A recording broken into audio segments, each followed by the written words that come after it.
l'émission Human et Terre sur Radio Axe Sud 105.1 FM. Alors je suis Laurent Espinosa et je serai votre animateur pendant ce temps de rencontre et d'échange. C'est une émission en fait pour mettre en lumière les acteurs, les actrices qui agissent au quotidien dans les thématiques de s'occuper de soi, des autres et de la Terre. Alors vous savez, dans tous les parcours que nous partageons avec Human et Terre, c'est l'humain qui nous intéresse et les épreuves surtout que chacun a pu traverser pour en ressortir grandi. Nous sommes tous uniques et le partage de chacun enrichit les autres. Alors pour moi, dans ces temps où les repères changent, il me semble important de vous donner la parole à vous qui êtes ici pour nous expliquer comment vous prenez votre place, partager votre vision du futur pour que justement on puisse construire quelque chose de plus prometteur que ce qu'on voit actuellement. Alors ambiance décontractée, authenticité au rendez-vous, chacun peut interagir. Et déjà, merci à nos sponsors, nos partenaires, Axe Sud 105.1 FM, où vous retrouvez cette émission tous les premiers mardis du mois de 20h à 21h. Également, Nutrimant, qui est une parapharmacie à Muret. C'est un magasin de compléments alimentaires et de cosmétiques naturels, mais avec vraiment des conseils. C'est deux personnes fantastiques qui sont là, Anna et Jacqueline. Et vous avez nutrimant-muret.com, leur site internet. Voilà. Ensuite, la Marjolaine, vous savez, c'est un des derniers magasins bio indépendants qui existent. Elle est à Saint-Lys, à côté de Toulouse. C'est une épicerie bio et gourmande. Et son site internet, c'est lamarjolaine-boutique.bio.com. Alors, aujourd'hui, nous recevons Dominique Lamaison pour nous parler de shiatsu. Bonjour Dominique. Bonjour. Elle est un peu loin du micro, mais ça va. Bonjour à vous tous. Ouais. On va avoir aussi Stéphanie Agrin, qui est sexothérapeute et qui va nous parler de clitoris. Bonjour. Toute timide, mais voilà, vous allez voir, c'est très intéressant. Isabelle Coulon, qui nous dévoilera les secrets de la marche. Oui, bonjour Laurent. Et enfin Jean-Pierre, l'homme qui est avec moi de la situation, on va dire, qui est là, qui va nous parler de l'histoire de Native et des peuples premiers. Bonjour Jean-Pierre. Bonjour tout le monde. Merci à tous les quatre d'être là. On va commencer directement avec Isabelle. Isabelle, elle a créé un magasin de chaussures, mais qui est très particulier, elle va nous raconter. Son but, c'est nous donner envie de marcher. Alors, elle va nous raconter son histoire qui l'a amené à ouvrir ce magasin, à organiser aussi des randonnées urbaines ou des séances de bien-être. Et en fait, un peu, le mot d'ordre, c'est se reconnecter à ses pieds. Est-ce que c'est bien ça, Isabelle ? Oui, c'est pas mal résumé, oui. C'est une longue histoire. Pour moi, la marche, c'est vraiment un geste vraiment essentiel qui est caractéristique de ce qui nous rend humains, cette façon unique qu'on a de se déplacer sur nos deux pieds. C'est grâce à la marche qu'on a fini par occuper la planète entière. De toute façon, il faut bien se souvenir de d'où on vient. Aujourd'hui, on est toujours pressé de se déplacer par plein de moyens motorisés qui nous font soi-disant gagner du temps. Et moi, le message que je porte, c'est d'inviter les gens à renouer avec la marche, ce moyen naturel de se déplacer, comme moyen aussi de retrouver un tempo beaucoup plus naturel. Oui, c'est vrai que la marche, ouais, ça nous permet de ralentir. Nous qui courons sans arrêt, en fait, c'est presque thérapeutique, on pourrait dire. Oui, c'est ça. Alors moi, j'ai découvert les vertus thérapeutiques de la marche. Je suis vraiment convaincue de ça. Pour moi, la marche soigne, évidemment. La marche guérit même. Des tas de choses dans ma pratique personnelle aujourd'hui. Dès que j'ai quelque chose qui ne va pas comme je voudrais, de quel ordre que ce soit, il n'y a rien qui résiste à une petite balade à pied ou une moyenne balade à pied ou une grande balade. Ça va dépendre de l'intensité du problème à résoudre. Je peux partir pour un quart d'heure et au maximum, je suis partie pour une semaine, 3 semaines, même une fois, voilà. Et on a cet outil très simple et extrêmement puissant à notre disposition d'aller marcher, ce qui va... il y a des tas d'études médicales aujourd'hui qui le montrent, mais on le sent bien dès qu'on l'expérimente, de toute façon, que ce geste-là a un effet sur nous très profondément. Voilà. Donc le message que je cherche à faire passer dans mes activités aujourd'hui, c'est de donner envie à chacun de rajouter de la marche dans sa vie. Oui, mais d'ailleurs, en fait, c'est vrai que moi j'ai pu voir qu'il y a, puis Jean-Pierre pourra me le dire aussi, de nombreux écrivains qui, des fois, quand ils n'ont pas d'inspiration, ou d'autres, même des chercheurs, partent marcher pour retrouver l'inspiration. Enfin, je ne sais pas si Jean-Pierre, tu avais vu ça dans tes éditions ou pas, mais... Oui. En fait, et puis moi, je suis très sensible aux peuples autochtones, et eux n'ont pas ni voiture, ni avion, ni moto, ni vélo, etc. Donc ils marchent. Ils n'ont jamais arrêté de marcher. Et ce qui est très très étonnant, c'est leur capacité à marcher extrêmement longtemps Moi, j'ai une expérience avec eux, par exemple, dans les Pyrénées, avec 3 chamans Koyi que tu as rencontrés il y a quelques dizaines d'années maintenant, où ils marchaient pieds nus sur un pierrier. Nous, on était chaussés avec des chaussures de marche, et moi, j'ai un problème du côté gauche, on en parlera peut-être tout à l'heure, Oui. et j'étais pas très à l'aise sur le pierrier, et il y avait 3 amis qui étaient là, qui marchaient comme si c'était du sable. Facile. Et ouais, la marche, c'est pour ça que c'est intéressant aussi d'en parler, ça revient à l'essentiel, comme tu dis, les peuples premiers, enfin voilà, on revient à presque notre première capacité d'humain, la première à apprendre à marcher. On a tous cette capacité en nous, c'est juste qu'on on l'a enfouie sous plein d'autres trucs, et ça revient, ce qu'il y a de bien avec la marche, c'est que c'est à la portée de tout le monde, et ça revient relativement facilement. On n'a pas besoin de se fixer des objectifs extrêmement ambitieux, on peut très bien...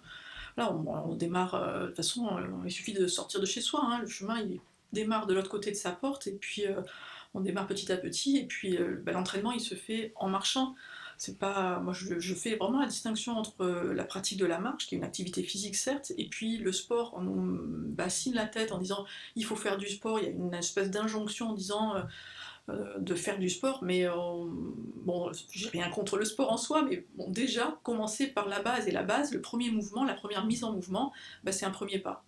C'est un premier pas. Et toujours dans la bonne direction, c'est quand même mieux de le faire dans la bonne direction. Dans le sens de la marche, tant qu'à faire. Voilà, et justement, belle transition, parce que pourquoi je t'ai invité, parce que c'est vrai qu'on s'est rencontrés, j'ai découvert ton magasin, qui s'appelle Le Sens de la Marche à Toulouse, où tu vends des chaussures particulières. C'est pas des tongs, quoique tu en vends aussi, mais qu'est-ce qu'elles ont de particulier? Est-ce que tu peux nous expliquer? Parce que je peux le faire, mais je pense que tu le feras mieux que moi. Oui, c'est une longue histoire. En fait, le sens de la marche, c'est... Bon, d'abord, on vend toute une sélection de marques de chaussures. Hein. La chaussure idéale, elle n'existe pas. La chaussure, c'est à peu près le seul accessoire nécessaire, encore que effectivement pieds nus, on marche très très bien pieds nus aussi. On pourra en reparler aussi, en effet. Mais pour nous, occidentaux, déshabitués à marcher pieds nus, on a quand même encore besoin de chaussures. Les injonctions de la société veulent aussi qu'on porte des chaussures à nos pieds. Donc on a sélectionné dans ma boutique un certain nombre de marques de chaussures pour aider les gens à trouver celle qui leur convient le mieux à un moment donné, dans un contexte donné. Voilà, donc notre objectif au sens de la marche, c'est de guider les gens, de les accompagner dans leur réflexion par rapport à leur façon de marcher. Et un des ingrédients, c'est la chaussure, mais c'est pas que ça. C'est plus large que ça, c'est aussi vraiment une réflexion plus large sur leur façon de marcher, de les encourager, de leur donner confiance et de leur donner le moyen d'être autonome dans leurs envies de marcher. Oui, mais les chaussures, elles sont en fait ce qu'on appelle les chaussures minimalistes. C'est-à-dire que, enfin, moi... c'est ça que tu as adopté, je sais que tu les as au pied. Mais oui, quand je l'ai rencontré la première fois, j'étais venu avec des chaussures classiques, en fait, et hasard ou pas, mes chaussures, le temps d'arriver de la voiture au magasin, elles m'avaient cisaillé le tendon derrière, j'avais mal. Je dis, bon, je vais quand même essayer les chaussures, je les ai mis, des pantoufles, tu vois. Alors, du coup, je dis, je repars avec. Hein. Donc, elles ont aussi cette particularité, excusez-moi, mais pour ce que j'ai compris, c'est que presque elles vont nous amener à pas avoir un effet de pieds nus, mais presque, de ramener le contact avec le sol. C'est pas pieds nus, mais presque. Effectivement, la famille des chaussures minimalistes, c'est peut-être une famille de chaussures qui existe depuis une bonne vingtaine d'années, qui est encore largement méconnue en France, et dont l'objectif c'est de se rapprocher le plus possible de la façon de marcher qu'on a quand on est pieds nus, naturellement, quand on n'a plus de contraintes, justement, tout en étant quand même protégé pour pas se faire mal, pour pouvoir marcher même sur des cailloux, voilà. Donc on a quelques marques qui sont dans cette famille-là, et que j'adore faire découvrir aux gens, et ça a été un grand plaisir quand tu es venu pour la première fois me rendre visite, de te faire expérimenter ça. Mon objectif c'était vraiment pas de te vendre une paire de chaussures, c'était vraiment de te faire ressentir ce que ça donne, et c'est toujours un grand plaisir de voir la tête des gens, de les sentir se reconnecter à leurs pieds et en dessous avec le sol, en fait, et de retrouver cette souplesse, cette fluidité de mouvement qu'on a quand on marche pieds nus. Oui, et puis tu m'as dit un truc à ce moment-là, en fait, c'est que aujourd'hui, en fait, quand on achète des chaussures, en général, c'est le pied qui doit s'adapter à la chaussure. Ouais. Et en fait, on dit souvent, laisse, tu vas marcher, ça va se faire. Hein, c'est ce que tu m'as dit. Et c'est vrai que dans ton magasin, c'est l'inverse. C'est-à-dire que la chaussure s'adapte au pied. Et c'est pour ça que c'est vrai que quand on met ces chaussures-là, tu dis, ah ouais, mais je peux pas mettre autre chose. Tellement que tu es bien, et en même temps, elle fonctionne aussi. Oui. Non, mais voilà, je mets aussi d'autres chaussures. Bien sûr. Mais quand même, elles ont elles ont ce côté où tu es vraiment détendu, et puis voilà, tu peux marcher partout. La façon qu'on a de marcher, moi, c'est un sujet qui m'intéresse énormément et que j'étudie depuis très très longtemps, par mon expérience et puis par les rencontres que j'ai pu avoir avec différents professionnels de santé et autres. pour voir comment ça marche à l'intérieur de nos pieds en fait quand on marche. Et c'est très très intéressant de ressentir, d'observer ça. C'est aussi un moyen on a parlé déjà de la reconnexion au sol, c'est vraiment très très agréable.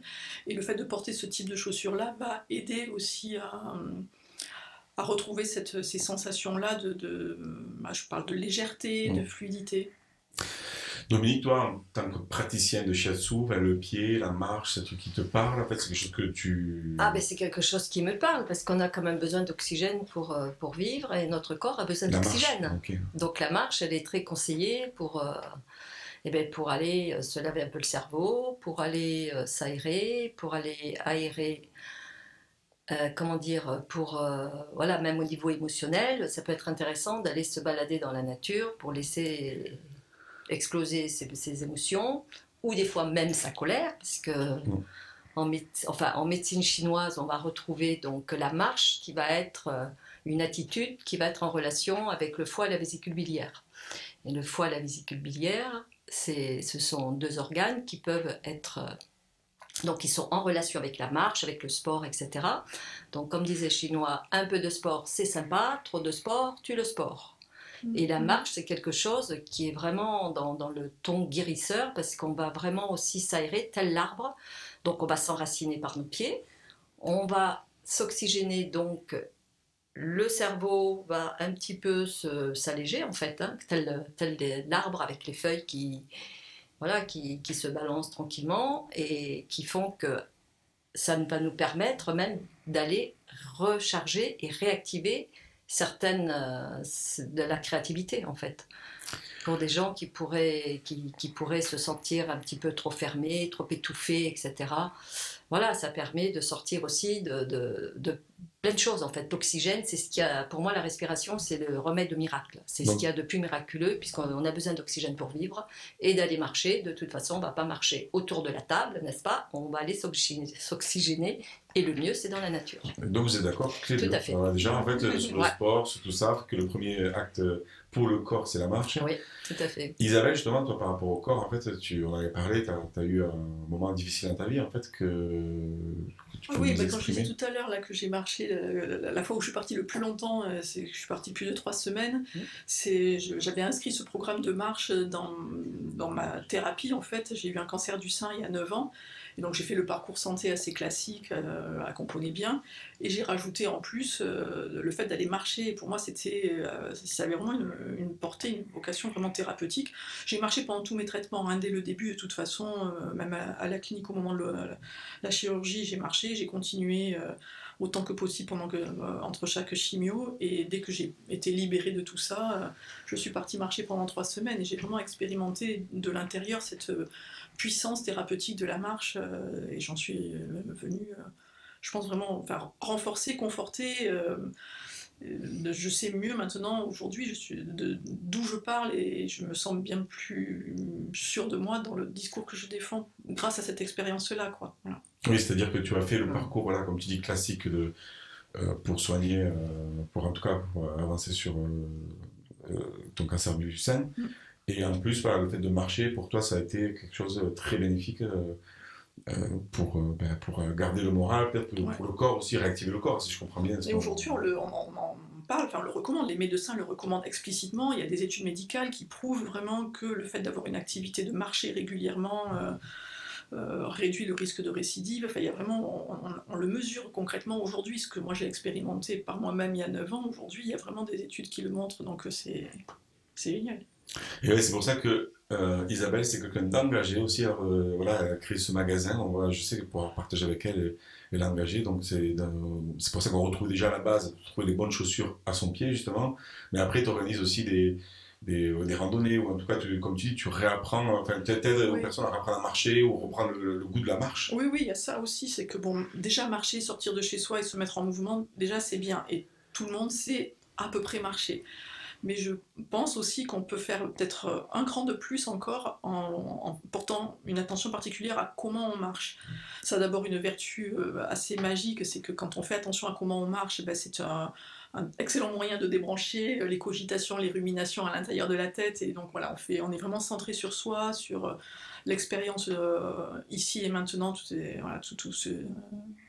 ce genre de choses. Et juste le pas suivant, si j'ose dire, c'est en portant cette attention et en l'améliorant, en fait, en retrouvant vraiment un geste plus juste, plus précis, plus léger, on peut encore amplifier les bienfaits de la marche. Et ça, c'est vraiment un des sujets sur lesquels je travaille beaucoup en ce moment. Non, mais après, on va donner quelques coordonnées. Stéphanie, est-ce que...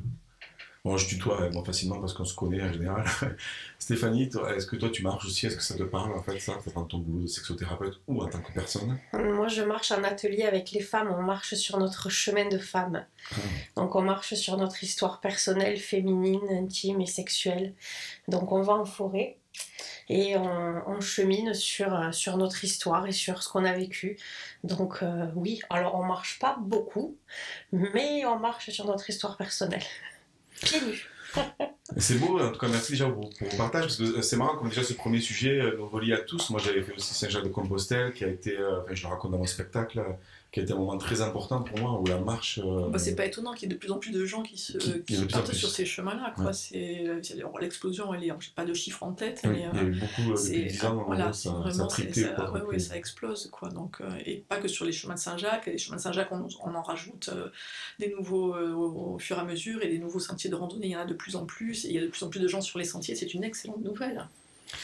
En tout cas, merci. J'espère que ça vous a donné envie de marcher, chers auditeurs. Alors, si vous voulez avoir des informations, le sens de la marche, ça se trouve à Toulouse, 10 rue Rivals. C'est pas loin de Victor Hugo. Il y a un site internet qui s'appelle lesensdelamarche.fr, tout simplement. Est-ce qu'il y a un dernier mot, Isabelle, pour nos auditeurs, ou c'est bon? Rien ne me vient là comme ça. En tout cas, il y a des informations sur ton site. Oui.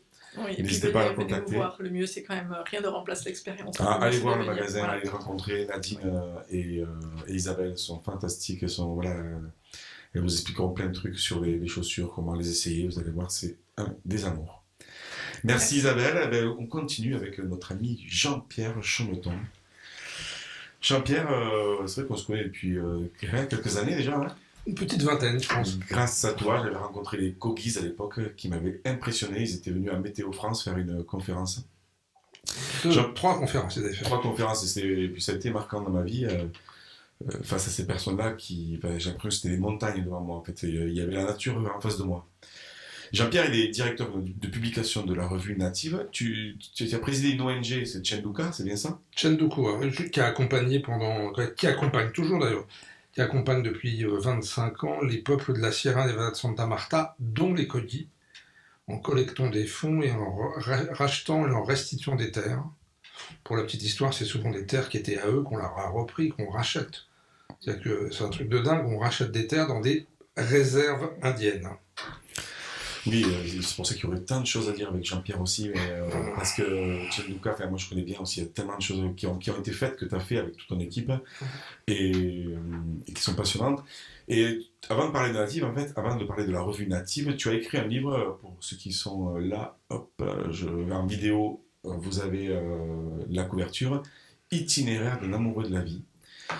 Et moi j'aime bien parler de l'humain, je disais à chaque fois avant de parler du projet. Et même si on se connaît bien, on se connaît depuis des années bien, je sais pas, mais en tout cas moi je t'ai encore découvert aussi, et tu nous parles de ton handicap dedans, de tes rencontres. Et je te cite dedans, ce handicap m'a offert par le biais de ce corps souffrant, une ouverture à la vie avec une intensité qui aurait probablement été absente sans lui. C'est vrai que pour toi, l'handicap, est-ce que ça t'a ouvert vers la spiritualité, vers plein de choses. Et en fait, pour comprendre, c'est que j'ai commencé par ça, en fait. J'ai un handicap qui est issu d'une difficulté à la naissance, en fait. J'aurais pu ne pas vivre. Même certains médecins disent que j'aurais dû ne pas vivre, parce que les conditions techniques à la naissance étaient extrêmement compliquées. Donc j'ai fait une sorte de méga AVC.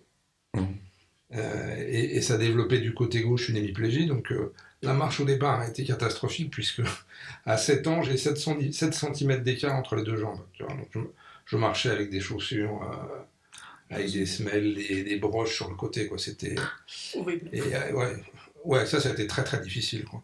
Et puis 2 très très grosses opérations et beaucoup de soins. D'abord des soins dits classiques, des séances de kiné, j'en ai fait 3-4 par semaine, j'en fais toujours. Donc j'ai 62 ans, j'ai commencé à 5 ans. Donc prenez une addition, vous allez voir, je crois qu'on dépasse les 8000. Et puis à 12-13 ans, j'ai découvert autre chose, les soins qu'on appelle énergétiques en fait. Et Et j'ai croisé les deux, quoi. La vie a croisé les deux en moi depuis, bon, le résultat est pas trop mal, puisque je marche. Moi, c'est plutôt l'eau qui m'a sauvé, en fait, parce que marcher était compliqué, par contre, nager était possible.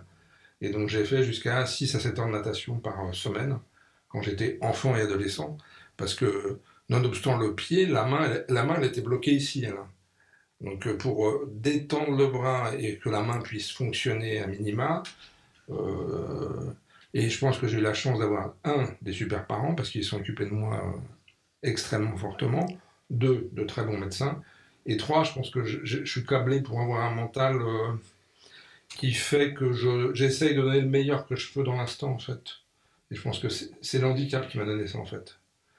Donc, dans la vie, dans mes relations, etc., dans les différents boulots que j'ai eus, je pense que j'essaye toujours d'être le plus opérationnel possible, le plus efficient possible, sans dépasser les limites, parce que quand tu as ça dans ton corps, quand tu te balades avec ça, en fait, tu as une sorte de balancier dans le corps, si tu vas trop loin, ça pète.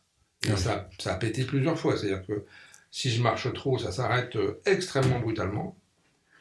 Et ça a pété plusieurs fois, puisqu'il y a 2 ans et demi, je me suis pété le tendon d'Achille de la jambe qui a un problème. Ah, ok.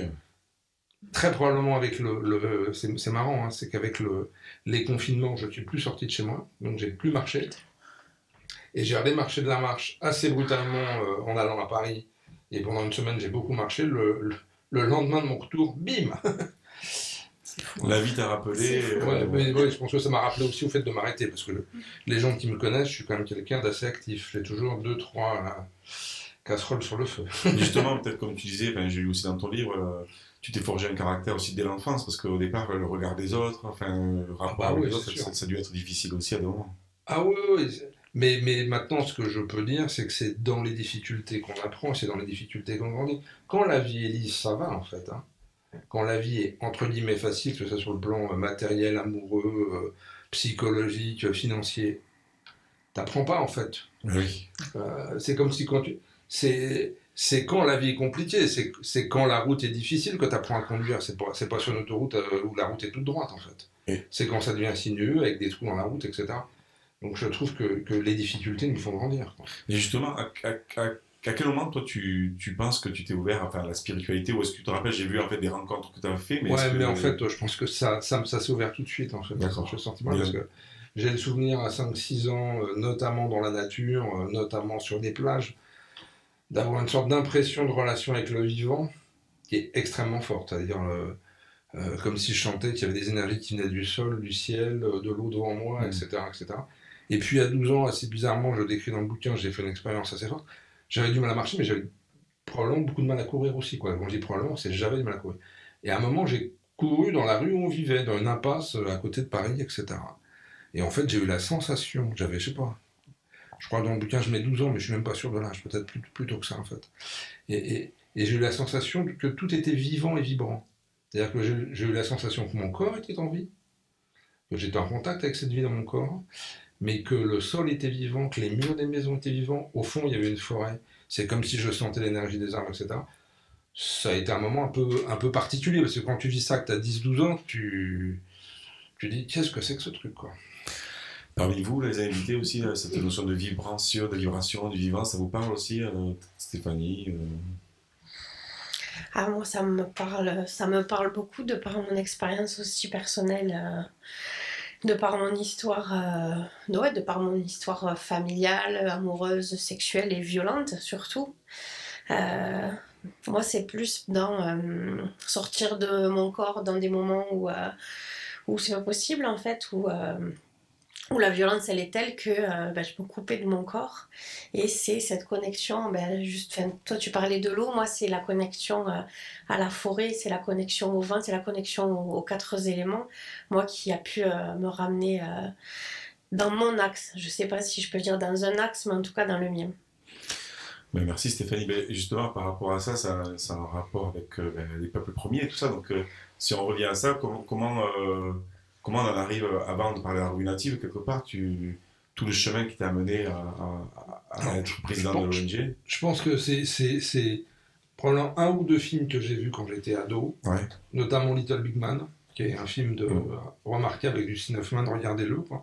ça m'a extrêmement frappé, je sais pas comment dire autrement, quoi. Et puis après, je me suis intéressé au sujet, donc j'ai commencé à lire des bouquins. Et puis j'ai rencontré, j'avais déjà une trentaine d'années en fait quand j'ai rencontré les Cody, Eric Julien. Ah oui. Et la rencontre a été fracassante. Je me rappelle, c'était un jeune Cody, c'était un apprenti chaman, je pense en fait. Et il avait une présence, une qualité humaine rare. Voilà. Et donc je me suis engagé comme adhérent, puis comme administrateur, puis comme trésorier, pour être président pendant 10 ans. Et alors je me suis beaucoup occupé d'eux et de l'ONG ici. Et puis après, je me suis beaucoup intéressé aussi aux autres peuples autochtones sur la planète. Là, c'est une vastitude incroyable, puisqu'il y a les chiffres que j'ai donnés là, c'est les chiffres de l'ONU. Hein. Il y a 5000 peuples sur la planète. C'est 370 millions d'individus. Okay. 22% du territoire mondial. Mais le dernier chiffre est le plus important, si vous en retenez un, retenez celui-là, 80% de la biodiversité. C'est-à-dire qu'aujourd'hui, qu'on parle de changement climatique, biodiversité, etc., de protection de l'environnement, on pourra revenir sur la protection de l'environnement d'ailleurs. Mon point, c'est de dire qu'il faut absolument les laisser vivre, j'allais dire, le plus tranquillement possible et le plus, avec le moins d'entrée possible de notre modernité chez eux. Quand on voit ce qui se passe en Amazonie, parce que c'est l'endroit du monde qui a peut-être le plus de lumière, on en parle depuis des décennies, mais en fait, on est en train de détruire, alors on dit le poumon de l'humanité, un des poumons de l'humanité. Et les dernières études sont quand même pas très bonnes, puisque si on continue comme ça, dans quelques décennies, ils disent qu'on aura rendu l'Amérique du Sud tellement perméable aux courants de vent qui viennent de l'Atlantique et du Pacifique que tout ça pourrait se transformer en joyeux désert. Ça peut prendre dans le dos quand même. Mais c'est pour ça que justement vous avez voulu avec toute une équipe, Justin Morisson aussi dedans, je crois. C'est ça. Qui vous avez voulu créer la revue native, c'est pour cette raison ou d'autres raisons? Qu'est-ce qui vous a donné? Oui, moi en fait c'est venu comme une interrogation de dire est-ce qu'il existe un média autour des peuples autochtones, dédié aux peuples autochtones? C'était une sorte de question que j'ai portée pendant des semaines en moi. Et donc pendant des semaines j'ai regardé sur internet, et j'ai rien vu en fait. Il y a des articles dans la presse, il y a des émissions de télé, mais un média vraiment dédié à ça, il n'y a pas. Donc j'ai commencé à écrire quelques lignes que j'ai soumis à quelques amis, dont Jocelyn, dont d'autres. Probablement qu'ils m'ont répondu c'est creux ton truc, j'aurais rien fait, mais comme tous les 5 ou les 6 à qui j'ai écrit m'ont dit c'est super, on peut être là. En fait, on s'est mis à réfléchir en 2018, on a fait un numéro 0 en 2019, on a commencé à lancer la revue dans une époque fantastique, puisqu'on a lancé ça le 17 mars 2020, le lendemain du premier confinement. On avait 700 personnes qui nous attendaient à Bordeaux pour une conférence.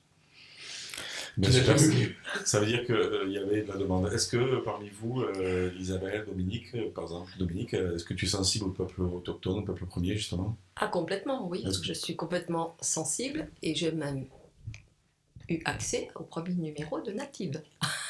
Qui n'existe plus, c'est un collector. Ah, c'est un collector. Je pense que je l'ai. Ah ouais. Bah oui, moi je pense que je l'ai aussi, que je l'ai gardé en fait. Et donc oui, moi ça me parle énormément parce qu'on est dans l'authenticité en fait de la vie, de la nature, de tout ce que ce monde veut absolument nous enlever, mais où on va résister fortement, puisque nous sommes quand même assez nombreux pour pouvoir lutter contre ce système aussi, restant dans la nature, et pour aider l'homme aussi à être le mieux possible. Et c'est ce qui m'a amené moi aussi au shiatsu, pour pouvoir amener les gens à être bien en eux-mêmes, pour pouvoir respecter aussi tout ce qui les entoure. Ouais, en fait, c'est d'abord le respect, ça passe par soi. Oui, c'est ça, ensuite, comme disait aussi tout à l'heure Stéphanie, oui. Et puis ce qu'on partage, dans tout ça, c'est on essaie de retrouver le sens, l'axe. Et voilà, et les peuples premiers, moi je trouve que ce qui m'intéresse aussi dedans, c'est que j'ai l'impression que c'est quand même une sorte de repère des gens, des personnes qui font perdurer les traditions. Et il y avait un passage, je ne prendrai pas tout le temps, mais que je vois aussi dans ton livre, tu sais, de Kagaba José Gabriel, en fait, où il parle des étoiles. Il parle des étoiles, en fait, il dit que les étoiles avant, elles étaient sur Terre, mais après, en fait, elles se sont mises dans le ciel. Et les étoiles représentent des êtres qui nous surveillent, comme des grands frères qui nous regardent en train de dire attention, là vous faites un peu trop de bêtises. Enfin voilà, il y a des traditions comme les Kovis qui sont perpétuées depuis 4000 ans en fait. Au moins, parce que on va dire c'est documenté entre eux depuis 4000 ans, mais moi je suis persuadé qu'ils sont à certains endroits, les aborigènes en Australie, on imagine qu'ils sont là depuis des dizaines de milliers d'années, peut-être plus. Parce que on juge toujours l'histoire aux traces de l'histoire, donc quand on n'a pas de découverte, qu'en plus de 15 000 ans, on dit qu'il n'y avait rien avant, moi j'ai jamais cru à ça. C'est juste qu'il n'y a plus de traces. Et justement, moi, si je peux rebondir, dans la sexualité, on a retrouvé des tablettes en argile qui ont été faites par une femme qui, du coup, s'appelle Inanna. Donc, je crois que la trace de ces tablettes en argile ont 25 à 30 000 ans.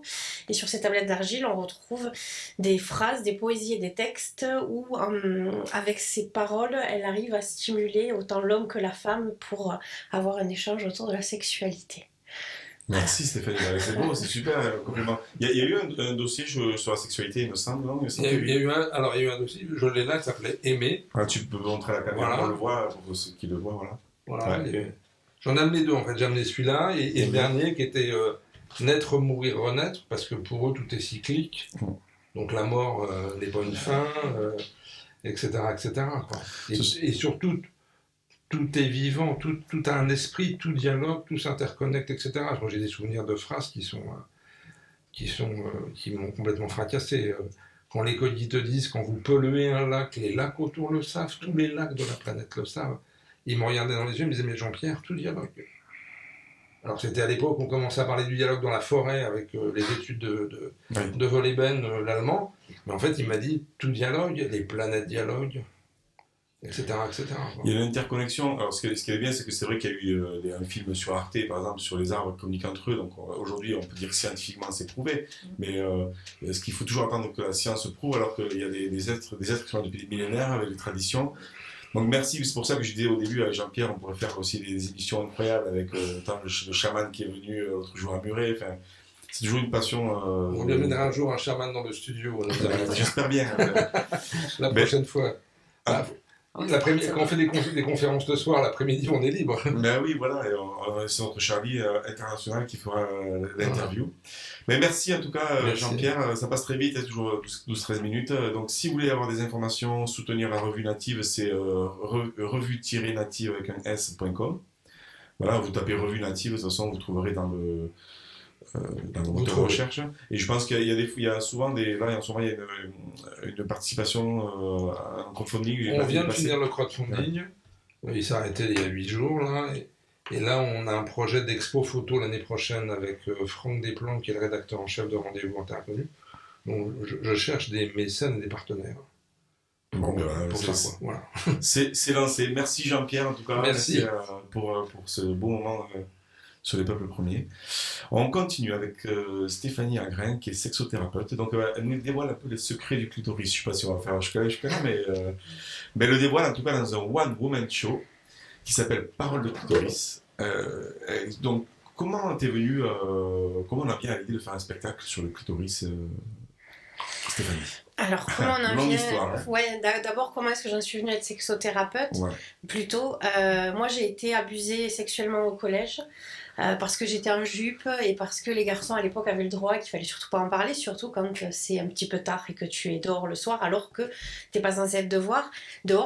Et puis ensuite on m'a appris qu'une femme doit faire son devoir conjugal, donc j'ai été avec un homme pour qui j'exerçais mon devoir conjugal. Donc j'ai vécu des années de viol conjugal sans jamais être trop accompagnée ni par les personnes qui avaient autour de moi ni par les gens que j'ai rencontrés. Et donc je suis partie assez violemment de mon domicile avec mes 2 enfants sous le bras et je suis devenue celle que j'aurais aimé rencontrer quand j'ai été ado et celle que j'aurais aimé rencontrer quand j'ai vécu toutes ces violences-là. Donc je suis devenue sexothérapeute, j'ai repris mes études. Et à force de discuter avec des hommes et avec des femmes, les garçons avec qui je parlais me disaient mais quand tu nous parles de clitoris, on a l'impression qu'on ne le connaît pas. Et la façon que tu as de nous l'expliquer, je parle jamais du clitoris en lui-même, je parle de rond-point, je parle de sonner à la porte, donc ils trouvaient ça très drôle. Et un jour, ils m'ont proposé, enfin un notamment, un herboriste phytothérapeute, m'a proposé de faire une conférence sur le clitoris. Et il m'a offert un mojito ce soir-là, et c'est vrai qu'au 2e mojito, je pense que j'ai dû faire une allergie à la menthe. Je lui ai dit, je vais me déguiser en vulve. Voilà. Et en clitoris, sauf que lui ne l'a pas oublié, et donc la veille du spectacle, qui devait être une conférence au départ, j'ai fabriqué le mari d'une amie, Gilles, m'a fabriqué un costume, donc une vulve clitoris. Donc elle a changé depuis, mais je me suis retrouvée donc devant 78 personnes qui étaient impatientes de savoir de quoi j'allais parler, et je ne savais pas de quoi j'allais parler. Ah, c'était de l'impro? C'était de l'impro. Ah, La d'accord. seule chose que je savais, c'était la question que je pose à tout le monde. Est-ce que vous savez en quelle année Christophe Colomb a découvert l'Amérique? 1792? 1492. 1492? Mais je t'ai pas bon dans l'histoire. Voilà. Et est-ce que tu sais en quelle année on a découvert le clitoris? Quand la femme, je sais pas, quand la femme est apparue. Environ 67 ans après. Donc autant te dire que Ah, nous d'accord. avons aujourd'hui Ah, une oui, carrément. cartographie précise de l'Amérique et de notre clitoris, on balbutie un peu. C'est pour ça que je suis déguisée en clitoris. Version moi, quoi. En grandeur nature. Donc voilà, Parole de clitoris est née comme ça, sur une soirée, un dialogue avec un homme. Et puis, écoute, ça fait 7 ans que je tourne, 7 ans que je suis complète, et j'ai 4 spectacles aujourd'hui. 3 pour les adultes et 1 pour les ados, parce que les parents qui venaient voir Parole de clitoris m'ont dit fais quelque chose pour nos gamins, parce qu'on ne sait pas comment leur parler. Ah oui, c'est... Donc j'ai fait le spectacle pour les ados. Et donc je suis à l'aise que quand je suis déguisée en vulve, et là je le Voilà. suis pas. Elle est pas Je suis pas T'aurais dû venir, là, t'aurais dû venir. Ouais, si j'avais su, oui. Ouais. C'est bon, tu es à l'aise, ça va mieux là. Je suis en PLS de l'intérieur, Ah mais ouais, ça va. d'accord. J'ai pris du cyprès, ça va bien. Et alors, comment sont les retours, enfin, des hommes, des femmes, quand ils tournent à la fin? Les hommes surtout, enfin, je sais pas, est-ce que ça surprend? Est-ce que ça... Alors, Est-ce qu'ils apprennent des choses, justement? ce qui moi, me fait le plus plaisir, c'est le retour de c'est pas vulgaire. Voilà, donc ça pour moi c'était important qu'il n'y ait pas de vulgarité, et les plus beaux retours c'est quand les gens m'envoient des mails en me disant mais en fait je ne savais pas, maintenant j'ai compris comment est-ce qu'il fallait faire, on nous l'avait pas expliqué, ou c'est pas dans les manuels scolaires, non, puisqu'il est apparu en 2017 le clitoris dans les manuels scolaires, donc les gens qui viennent me voir au spectacle en général sont un peu plus vieux. Mais la plus jolie histoire que j'ai, c'est un monsieur qui est venu un jour avec 13 € à l'entrée comme ça, et il a dit ma femme m'a dit de venir mais je sais pas pourquoi. Moi, Et après, il attendait à la maison. moi, en connaissant le spectacle, je savais. Et à la sortie du spectacle, il m'a expliqué que ça faisait 27 ans qu'il ne faisait pas peut-être correctement. Et quand ils sont revenus voir le deuxième spectacle, elle m'a dit sans votre spectacle, on ne serait plus ensemble. Donc à partir de ce jour-là, je me suis dit ok, donc ça peut être d'utilité publique, on va faire rire les gens pendant 1h30. Donc c'est mon objectif. Donc, tu es remboursé par la Sécu? Pas encore. D'accord, non, c'est pour savoir. Parce que... Pas encore, mais écoute, si la Sécu m'écoute. Voilà, on peut... Je travaille quand même avec la CAF, la MSA, j'ai des souhaits partenaires pour tout ce qui est éducation relationnelle et sexuelle auprès des ados, quand même.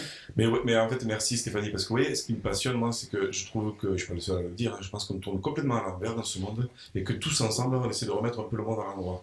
Parce que c'est vrai qu'on arrive, on est éduqué, formaté, je sais pas comment on peut dire, mais on n'apprend pas la vie. Tout ce qui est la vie, en fait, voilà, on parle du clitoris, mais on parle aussi de la marche, on parle aussi de plein de choses, des conflits, de tout. Et je trouve que c'est beau parce que là, l'humain, je me dis, est en train de s'occuper de l'humain. Voilà, donc merci aussi pour ça. Jean-Pierre, est-ce que toi, tu as vu ce spectacle ou est-ce que tu irais le voir? Ah non, pas du tout, mais tu donnes ça en région toulousaine, du coup?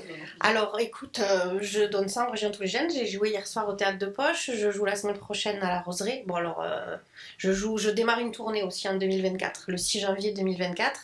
Vous avez peut-être entendu parler du Tour de France à vélo? Peut-être que tout le monde connaît. Moi, je fais le Clitotour. Donc, je fais le Tour de France du clitoris et je vais jouer mon spectacle dans toutes les grandes villes de France. Donc, Toulouse étant ma ville, oui. J'ai jamais joué à Muret, j'ai joué dans les villages autour.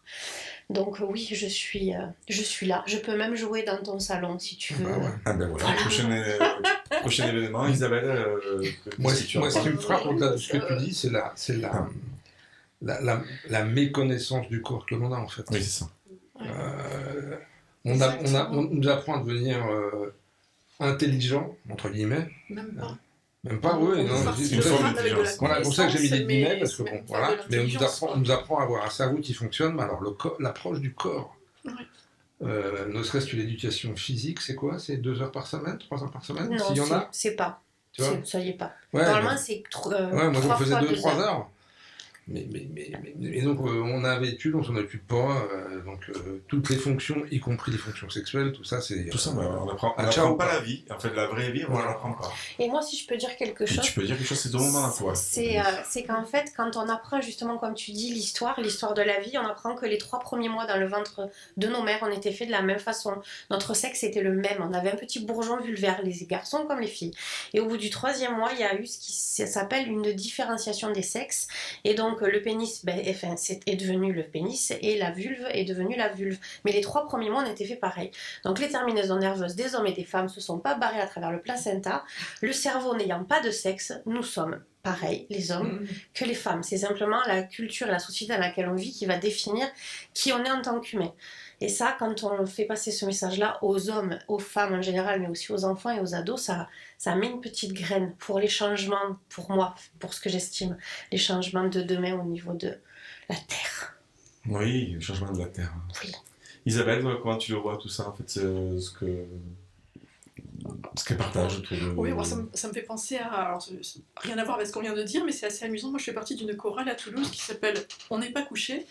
Et dans notre répertoire, on vient de rajouter un nouveau titre qu'on a chanté pour les premières fois là, il n'y a pas bien longtemps et qui chante la gloire du clitoris en fait. Ah. Et je crois qu'on en reparle en fait parce que c'est vraiment... Et puis on prend énormément de plaisir à chanter ça et de voir la tête du public en fait par rapport à ça parce que bon, ça gratte un peu quand même, on n'a pas trop l'habitude. Et nous en tant que filles, on prend énormément de plaisir aussi à chanter cette chanson là. Quoi. Donc c'est très bien qu'on puisse... que la parole se libère autour de ce genre de sujet-là. Sinon, moi, je suis d'une génération où, effectivement, éducation sur ces sujets, c'est vraiment zéro pointé. C'est juste la vie qui se charge de nous apprendre. Hein. Bon, je pense avoir été plutôt bien servi de ce côté-là, mais j'ai eu la chance, quoi. C'est pas donné à tout le monde, voilà. Oui, mais merci, en tout cas. Mais c'est vrai que c'est... même tout à l'heure, on en parlait en off avec d'autres personnes, hein, et dès qu'on parle de ça, de clitoris ou de sexe, ça change l'ambiance, quoi. C'est pas évident, alors on peut rigoler...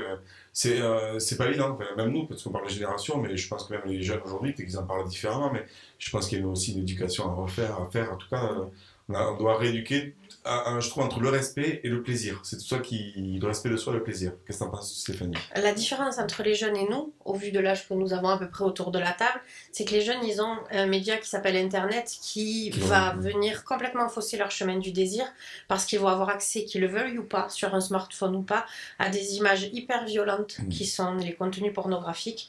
Et donc, ça va créer des empreintes, un peu comme quelqu'un qui regarderait des films d'horreur tous les jours. Quand il va être face à une vision d'horreur, une scène d'horreur, un chat écrasé ou peu importe, il va pas avoir plus de réaction que ça.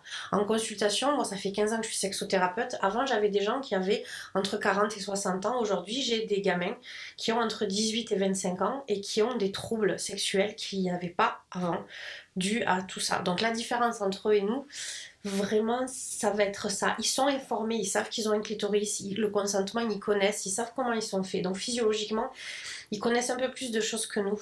Ce qui est problématique chez eux, ça va être l'accès à tout ça, en fait, aux réseaux sociaux, au cyberharcèlement, au sexisme et toutes ces choses-là. Bon, à chaque génération, c'est problématique. Hein. Mais espérons que ça amènera de la connaissance, de la paix. Voilà, je me dis que tout ça, ça peut servir à ce qu'un jour, on va me dire que je suis idéaliste, mais à ce qu'on vive en paix, à se connaître. Hein, parce que c'est finalement, en fait... c'est la méconnaissance de tout, en fait, déjà de soi. Si on ne se connaît pas bien soi dans tous les domaines, mais on peut aller vers l'autre plus facilement. Donc, en tout cas, merci d'échanger autour de ça. Pour ça, il faut un mode d'emploi. Ouais. Tu connais mon livre, c'est ça? J'ai vu que tu avais fait un mode d'emploi, c'était ton livre, je me suis dit un mode d'emploi sur la sexualité, ça peut être pas mal. Mais en fait, c'est ça. Mais tu vois, c'est très bien. Parce que oui, moi j'ai écrit mon premier livre, c'était « Et s'il existait un mode d'emploi pour se connaître ?» Parce que ma théorie, c'était si j'écris un mode d'emploi du Laurent Spinoza, que ce soit ma copine, ma future copine, mes enfants, quoi, j'ai dit tiens, prends mon livre, donne-moi le livre d'emploi de Stéphanie, qu'on soit associé ou pas, tu vois. Et déjà, on va mieux se connaître un peu quelque part, comme tu as fait aussi Jean-Pierre, quand on dit itinéraire dans l'amour de la vie, ben, on rentre dans l'intimité de Jean-Pierre, et dit ok, je vois pas en surface, parce que pour arriver à ça, c'est pas toujours évident en parlant. Donc le mode d'emploi de soi, je trouve que c'est... On devrait tous faire ça, on s'échange les trucs et dire ah ok. Et justement, tu as écrit un livre aussi, on n'en a pas parlé, mais sur la marche. Oui, c'est Alors, vrai, je l'ai pas sorti, une on revient un minute. petit peu en arrière en une minute. En fait, pendant la marche dont j'ai parlé, là, les trois les... semaines de marche, oui, ça s'appelle En Marche. En Marche. Mais à l'époque, En Marche n'était pas le nom d'un mouvement, enfin bref. Oui. Passons. C'est pas sponsorisé par Macron. Non. Enfin bref. Et donc, quand je suis partie à pied, j'ai tenu un journal pendant cette période-là. J'avais déjà tenu un journal d'ailleurs pendant mon parcours santé, pendant tout mon parcours de soins. Donc, l'écriture, pour moi, ça a été aussi un accompagnement extrêmement puissant, comme la marche. Enfin, pour moi, c'est lié, hein, marche et écriture, ça va un petit peu ensemble. Et donc, voilà, j'ai tenu un journal, je l'ai fait imprimer à compte d'auteur. Et alors, il n'est pas vendu en librairie, évidemment, il est vendu au sens de la marche. Voilà, il faut le magasin au sens de la marche. Exactement. Et dans l'idée que ça puisse peut-être aider des gens qui vivent le même genre de parcours pour répondre à quelques-unes de leurs questions, parce que c'est vrai qu'on n'a pas toujours toutes les informations, hein, que ce soit sur la sexualité ou dans d'autres domaines. Souvent, dans le domaine de la santé, on a rarement les informations qu'on aurait envie d'avoir, en fait. Voilà. Mais justement, c'est ça, en fait, c'est que dans ce qu'on partage, et pour rebondir en fait, ce que tu as dit sur le mode d'emploi, c'est quand on partage chacun de nos expériences, où il n'y a pas de dogmatisme, parce qu'en fait, on n'est pas là pour dire il faut faire ça, moi ça a marché, mais c'est le partage de notre propre histoire. Ah non, jamais aucune recommandation, c'est Mais notre expérience qu'on partage et qu'on met à envie. Disposition et qui va peut-être donner des idées, faire réagir d'autres personnes, et on a dans notre diversité de nourrir ces partages-là. Eh bien, merci. Stéphanie, dernier mot, en fait, est-ce que tu formes un peu, parce que justement, ça serait bien de former plein d'autres Stéphanie, mais qui feront leur truc à eux et qui vont informer les jeunes. Est-ce que tu formes un peu sur ça? Alors oui, ça fait 5 ans maintenant que je forme les accompagnants qui ont envie de devenir sexothérapeutes. Donc je forme avec ma méthode qui s'appelle Sarae, c'est sexualité, accompagnement relationnel, affectif et émotionnel. Donc on ne parle pas que de sexualité, mais de tout ce qui s'y rattache pour moi. Donc je forme des sexothérapeutes et je forme aussi tous les accompagnants à l'enfance. Donc que ce soit les MJC, les espaces jeunes, les personnels d'Alaé. Voilà, aujourd'hui je les forme pour transmettre une éducation positive et bienveillante. Eh bien, super, moi je suis très content. Le monde il bouge et dans le bon sens, j'en suis sûr. Si vous voulez avoir plus d'informations, stéphaniegrain.com, alors grain comme le grain. Hein. A devant quand même. Ah, mais tu vois en fait. Ah oui, Agrain, excusez-moi, j'ai pas mes lunettes. Hein. Ah si, elles sont là. Stéphanie Agrain, voilà. agrain.com. Et vous allez avoir plein d'informations sur ce qu'elle fait. Merci Stéphanie, on termine avec Dominique Lamaison. Yes.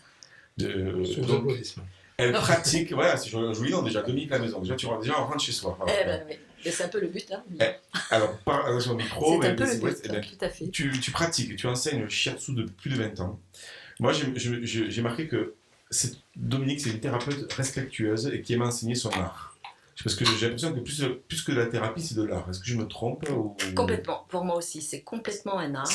C'est un art, puisque chacun va développer cette technique suivant son intuition. Et j'aime bien amener les gens vers ce côté intuitif, vers ce côté résonance, tout en les accompagnant aussi vers le corps. Parce que je rebondis aussi pour aller vers le clitoris, il faut déjà savoir qu'on a un corps, qu'on habite un corps et qu'on a aussi un corps limité. Et un corps qui peut être dans des stress, qui peut être abîmé, qui peut, peu importe, aussi bien dans le corps que dans la tête. Et donc, j'accompagne. C'est de l'art. Pour moi, c'est un art total. C'est pas juste une technique basique. Il y a toute une résonance derrière et ressentir, aussi bien ressentir à travers l'écoute, à travers la parole, à travers le toucher. C'est surtout le toucher aussi qui va venir nous aider à communiquer.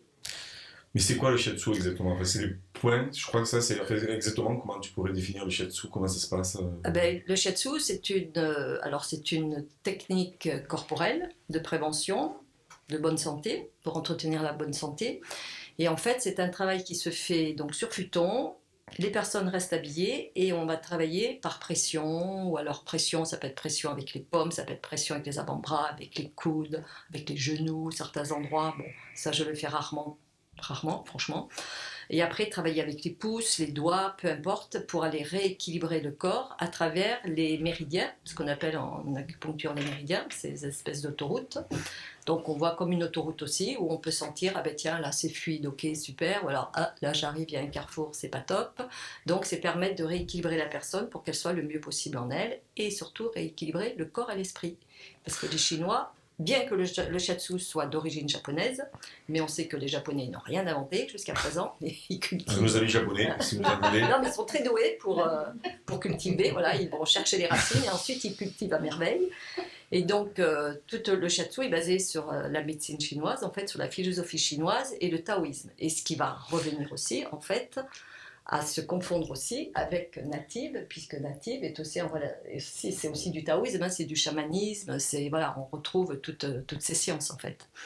Oui, ben c'est un rapport, voilà, on est encore sur les valeurs ancestrales en fait dans tout, dans ce qu'on partage, la marque, la sexualité, dans tout a un sens en fait autour de ce qui est enseigné depuis les millénaires en fait. Donc voilà, le shiatsu va permettre de rééquilibrer au niveau donc, circulatoire, au niveau énergétique, au niveau musculaire, voilà, suivant les bobos, digestifs, maux de tête, etc. Donc ça permet de redistribuer l'énergie pour retrouver une aisance et un confort. Et en même temps, moi j'aime bien pratiquer le shiatsu en accompagnant la personne aussi par la parole. À savoir que voilà, elle va me poser des questions en me disant bah là, moi je me touche souvent, j'ai pas mal. Bah non, vous n'avez pas mal parce que vous n'allez pas chercher ce qui va bugger en dessous.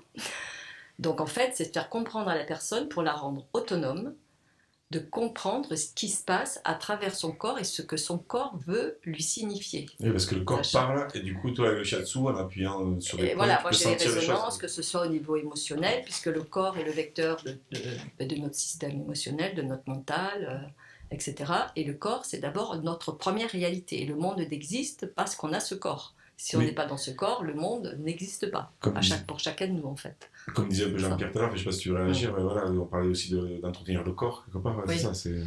Oui, ça me paraît son intégrité, oui. J'ai pratiqué, j'ai suivi quelques séances de shiatsu, je suis de façon, depuis 25 ans, des séances d'acupuncture, avec une école d'acupuncture à Toulouse. J'ai édité 2 bouquins sur le taoïsme et la tradition énergétique chinoise. C'est d'une subtilité et d'une profondeur incroyable. Je trouve que... voilà. Et c'est d'une complexité, parce qu'un des bouquins que j'ai édité, c'est un prof qui est plus là, qui s'appelle Jacques-André Lavier, qui a décrit dans l'énergie, dans le subtil et dans le visible ce qui se passe sur chacun des points. Tu lis le truc, tu recommences, parce que c'est tellement dense ce qu'il raconte que c'est waouh.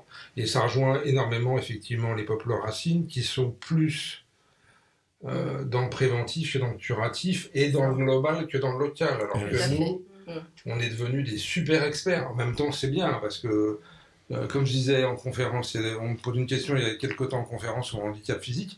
Je lui dis, je serais né chez les Sioux, ou je serais né en Afrique, dans un peuple autochtone avec ce que j'ai, je sais pas dans quel état je serais. Ah oui. Parce qu'en fait, c'est quand même en partie la technique qui m'a sauvé la vie. C'est-à-dire que quand on m'a rallongé le pied de 7 cm, et pour le poser par terre et que les 2 jambes soient au même niveau, c'est sportif, quoi.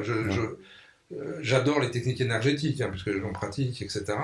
Voilà, mais mélanger les deux, c'est vachement bien. Voilà. C'est complémentaire en fait. Il ne peut pas y avoir l'un sans l'autre. Tout est complémentaire. C'est ça que j'aime bien avec tous nos invités, c'est que quelque part, voilà, on n'est pas contre les trucs. Au contraire, on a besoin d'un médecine allopathique et chirurgicale, ça, qui sont une avancée incroyable. Mais enfin, soyons aussi ensemble avec la prévention, avec des gens qui sont là depuis des millénaires. Et c'est là où on pourra faire des choses fantastiques, quoi. Oui, c'est surtout la prévention. Est-ce que Isabelle voulait réagir aussi? Et ça élargit aussi notre façon de penser, parce qu'on a une façon de penser qui est très très influencée par la pensée cartésienne, où on va chercher une explication à tout. Et là, la médecine chinoise, je m'y intéresse aussi beaucoup, j'ai suivi une formation dans ce domaine-là, et c'est vraiment une autre façon, une invitation à élargir notre façon de concevoir un peu tout, quoi. Nous, le monde, la planète, la vie en général, et qui ouvre des perspectives qui sont vraiment extraordinaires. Moi, ça a été, je me dis, mais oui, évidemment, c'est bien sûr, ça paraît tellement évident, et on s'est coupé souvent de ces pratiques qui sont ancestrales, et renouer et trouver la bonne combinaison entre ces différentes approches, c'est là quelle est la bonne réponse. C'est pas en opposant les uns aux autres, c'est vraiment en faisant la réunion et d'aller faire chacun à notre niveau, notre propre compréhension, et puis ressortir ce qu'on a de meilleur en nous, quoi. Et d'échanger ensemble. Et le partager après et donner l'exemple. Merci. Et Stéphanie, tu voulais dire un truc, je crois que tu avais pris le micro et après on revient sur... Ouais, par rapport justement, quand vous parliez du Tao, le Tao dans la sexualité aussi, voilà, moi j'aime beaucoup en parler aux gens que j'accompagne, et notamment aux femmes, parce qu'en fait dans le taoïsme on t'explique que la bouche du haut ouvre la bouche du bas et que très souvent on va avoir le tissu embryonnaire qui a permis de créer la bouche et la gorge et le larynx, c'est la même chose que ce qui permet de créer donc l'utérus, le vagin et les trompes, et que très souvent si on libère et qu'on exprime et qu'on s'exprime avec la bouche du haut, on peut libérer énormément de traumas de la bouche du bas, notamment le vaginisme et autre chose, et tout ça on le tient des enseignements du Tao. C'était sur ça que je voulais vraiment merci, dire. tout a un sens.